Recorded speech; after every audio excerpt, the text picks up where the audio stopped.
এটি একটি comedy sketch যেটি শুধুমাত্র বিনোদন দেওয়ার উদ্দেশ্যে তৈরি করা হয়েছে। দয়া করে এই ভিডিওটিকে কেউ সিরিয়াসলি নেবেন না। ধন্যবাদ। ও আমার সাথে কিভাবে এমন করলো? আবে সে কত ভালোবাসছিলাম তাকে। আবে সে তো তোকে চিনতই না। তো কি হয়েছে? আমি তো ওকে মন থেকে ভালোবাসছিলাম। বাদ দে বন্ধু, মুভ অন করে ফেল। যেখানে আমি ব্যথা পাইলে টাইগার বাম ব্যবহার করি, মুভ ব্যবহার না করে, সেখানে আমি ব্রেকআপের পর কিভাবে মুভ অন করতে পারি? হ্যাঁ আমি ওকে ভুলে যাব, হ্যাঁ বন্ধু। কিন্তু আমি ওশিকে কিভাবে ভুলতে পারবো? না, আমার থেকে ওকে ভুলতেই হবে। হ্যাঁ বন্ধু।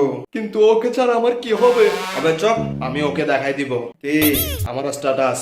ও আমার থেকে কিছু একটা করতে হবে। হ্যাঁ বন্ধু। কিন্তু আমি কি করব? হ্যাঁ হ্যালো ডিপজল, আমার অ্যাকাউন্ট থেকে 300 সিআর তাড়াতাড়ি বের কর। 300 সিআর? 300 কোটি। এত টাকা? প্রত্যেকে মনে হয় মোমবাতি আগরবাতির ব্যবসা আছে। কোম্পানির সব এমপ্লয়িকে জমা কর আর ব্যাংকে ফোন করে বলে দে আমার অ্যাকাউন্ট রিওপেন করতে, ওখানে টাকা ঢুকবে। আর কিছু? হ্যাঁ। হ্যালো নেপাল মামা, হ্যাঁ আমার মার্সিডিসটা বের করেন। ঐশীর বিয়েতে আমার মার্সিডিস নিয়ে এন্ট্রি করে আমি আমার স্ট্যাটাস ওকে বুঝাই দিব যে আমি গরিব না। মার্সিডিজটারও নাই, রোলস রয়েসটা বের করি। হ্যাঁ চলবে। আবিরাট टुकरा के मेरा प्यार मेरा इंतकाम देखेगी।